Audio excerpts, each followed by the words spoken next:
masing-masing ya. Yang masih duduk di bawah silakan kembali ke bangkunya. Bu Nadira nggak pengen ada yang duduk-duduk santai-santai di belakang. Soalnya kita hari ini akan belajar tentang akidah akhlak, tentang Al-Quran, kitab sucinya kalian. Baik, untuk ketua kelas mohon dipimpin dulu ya doanya. Kita buka dengan berdoa dengan harapan kita dapat melakukan pembelajaran ini dengan lancar, pembelajarannya bisa bermanfaat buat kalian dan bisa masuk dengan mudah ya, kalian pahami dengan mudah. Silakan ketua kelasnya.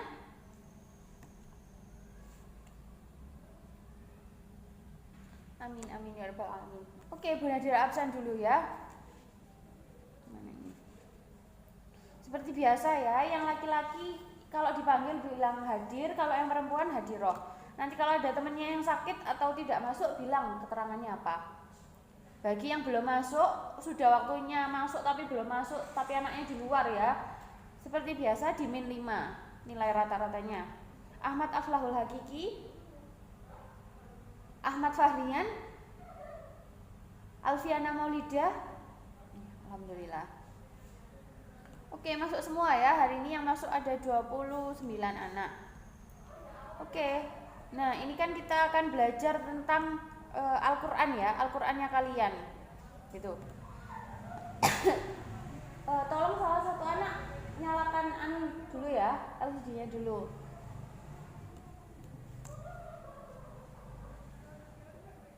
Nih, kita akan belajar Al-Quran dan sains, nyambung gak sih? Kenapa kok kita harus percaya sama Al-Quran 100% Bu? Padahal di dunia ini tuh sudah ada buku IPA. Nah, tapi kan buku IPA itu nggak selengkap sama Al-Quran. Dan konteksnya beda. Walaupun Al-Quran bisa menunjukkan tanda-tanda sainsnya, nah itu pasti akurat 100% benar. Nah, keakuratannya, terus apa saja yang ada di dalam Al-Quran kita akan pelajari hari ini. Gitu ya. Buat kalian silahkan dikeluarkan UKBM-nya, buku tulisnya, dan juga LKS-nya ya. Ini. Nah, yang pertama, coba Bu Nadira tanya dulu, apa itu Al-Quran? Nah, Al-Quran itu kan memang kitab suci, tapi ada definisinya. Al-Quran itu apa, diturunkan sama siapa, kepada siapa, lewat siapa, untuk apa. Nah, itu banyak, makanya kita akan pelajari hari ini. Apa itu Al-Quran? Yang bisa jawab silakan angkat tangan dan menyebutkan jawabannya. Oke, Alfiana. Oh iya, pintar, alhamdulillah. Terus, jadi Al-Quran itu ya, ada 5 aspek pengertian Al-Quran. Yang pertama, Al-Quran itu adalah kitab suci yang diturunkan oleh Allah melalui malaikat Jibril kepada Nabi Muhammad selama 23 tahun secara berangsur-angsur. Jadi itu Al-Quran itu ya, coba diulangi lagi. Al-Quran itu adalah kitab suci yang diturunkan oleh Allah melalui malaikat Jibril kepada Nabi Muhammad secara berangsur mutawatir. Nah, mutawatirnya atau berangsurnya ini berapa lama Bu? 23 tahun kalau mudahnya. Kalau lebih rincinya yaitu 22 tahun, 2 bulan, 22 hari. Nah, itu silahkan tulis di UKBM-nya. UKBM pertama, kegiatan yang pertama. Nah, itu ada. Jadi setelah Bu Nadira bilang, silahkan kalian tulis di UKBM-nya agar kalian tidak lupa. Biasanya anak SMP itu gitu, kalau sudah dibilangi masuk telinga kiri, keluar telinga kanan. Nah, kalian jangan sampai seperti itu. Pinter ya Mbak Alfiana. Selanjutnya, bagaimana sejarahnya? Nah, sejarahnya tadi sudah disebutkan secara sedikit tok, yaitu selama 23 tahun Bu. Nah, 23 tahun itu ada sejarahnya. Nggak hanya tiba-tiba langsung turun gitu aja, tidak, tapi ada sejarahnya. Ada yang tahu? Kalau sudah tahu ini berarti sudah baca di rumah ya, makanya kalian sudah baca atau belum gitu. Nah, sejarahnya Al-Quran ini diturunkan dalam 2 periode. Periode apa Bu? Yaitu yang pertama Mekah, ini ya Mekah. Yang kedua yaitu Madinah, periode Madinah. Nah, di Mekah itu diturunkan selama 13 tahun, sedangkan di Madinah selama 10 tahun. Itu. Jadi kalau di Madinah itu setelah Nabi hijrah. Begitu. Nah, terus Yang selanjutnya, keterkaitan antara sains dan Al-Quran tadi. Sains dan Al-Quran ini nyambung atau enggak sih Bu? Bener tak Al-Quran ini bisa membuktikan atau ayat-ayat yang berkenaan dengan alam yang ada di Al-Quran ini bisa dibuktikan dengan sains enggak Bu? Nah ini kita simak videonya ya.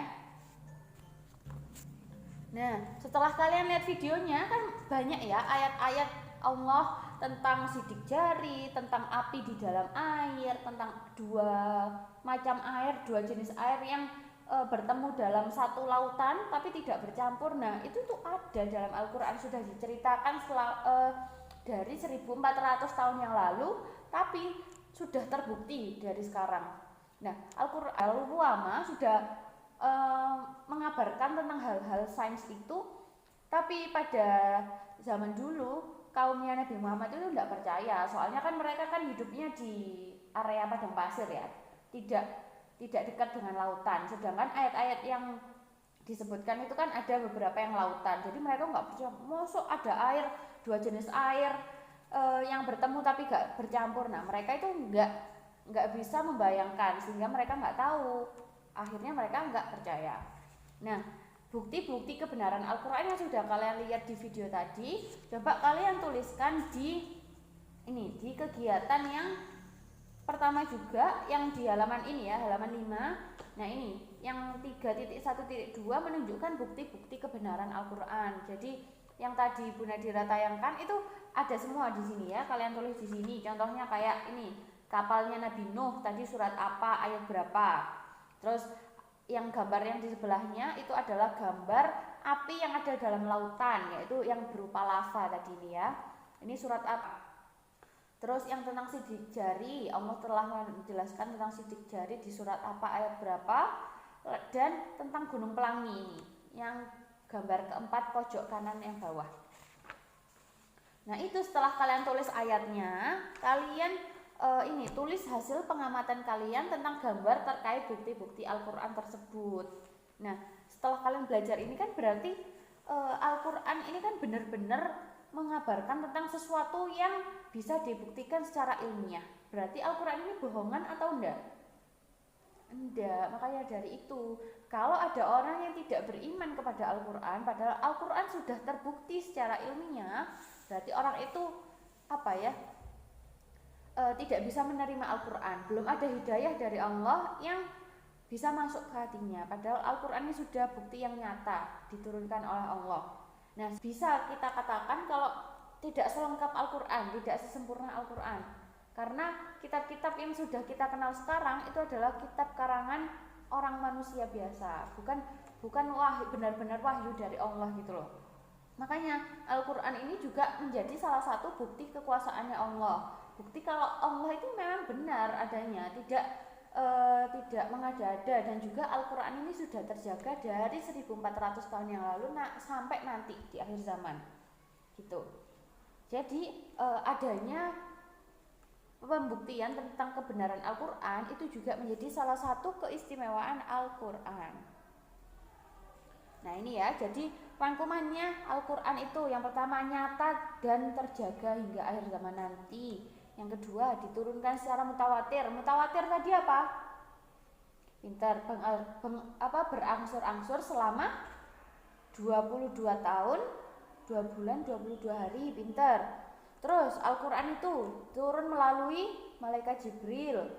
Terus juga kitab Al-Quran ini menyempurnakan kitab-kitab yang terdahulu yang pernah diturunkan yang diturunkan kepada malaikat Al-Quran ini menyempurnakan kitab-kitab yang diturunkan Allah kepada nabi-nabinya yang terdahulu juga. Yang kedua kitab Taurat yang diturunkan kepada Nabi Musa. Yang ketiga kitab Injil yang diturunkan kepada Nabi Isa. Nah sekarang yang terakhir yaitu Al-Quran, kitab yang keempat yang mana menyempurnakan isi dari kitab-kitab sebelumnya. Lalu ini ada lagi, Al-Quran ini berisi tentang banyak hal. Ada 6 inti pokok dari kandungan Al-Quran. Yang pertama yaitu akidah yang pasti, yaitu ketauhidan atau keimanan kepada Allah. Lalu yang kedua tentang tarikh atau sejarah.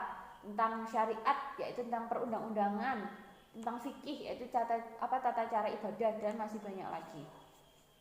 Nah, silahkan pengetahuan kalian hari ini kalian tuangkan dalam kegiatan belajar 1 dan 2. Soalnya hari ini kita targetnya 1 dan 2 itu tadi. Kan sudah dijelaskan toh? Nah, untuk kegiatan formatifnya ini kalian kerjakan di rumah, di sekolah juga boleh. Asal dikerjakan secara mandiri, nggak nyontek ya. Jadi kalau memang kalau kegiatan belajar merdeka itu kan secara individu, tapi kalian bisa menerapkan gotong royong. Nah, gotong royongnya gimana Bu? Yaitu secara diskusi, bukan contek-mencontek ya, beda. Jadi diskusi, tanya temennya, kenapa ini kok gini, kenapa ini kok gini, apa pengertiannya Al-Quran, apa sejarahnya, itu kalian tanyakan, bukan kalian lihat jawabannya, beda ya. Nah oke, insya Allah itu silahkan dikerjakan. Habis ini Bu Nadira ke sana ya, kalian buka dulu UKBM-nya kegiatan 1 dan 2. Jawabannya bisa kalian lihat di LKS atau nanti ketika Bu Nadira ke kalian bisa dapat jawabannya dari Bu Nadira langsung, gitu ya. Oke, selanjutnya. Oke, alhamdulillah kalian beberapa sudah banyak yang tuntas ya pembelajarannya tentang kegiatan 1 dan 2. Jangan lupa minggu depan kita selesaikan ini soal formatifnya yang di 3 halaman terakhir.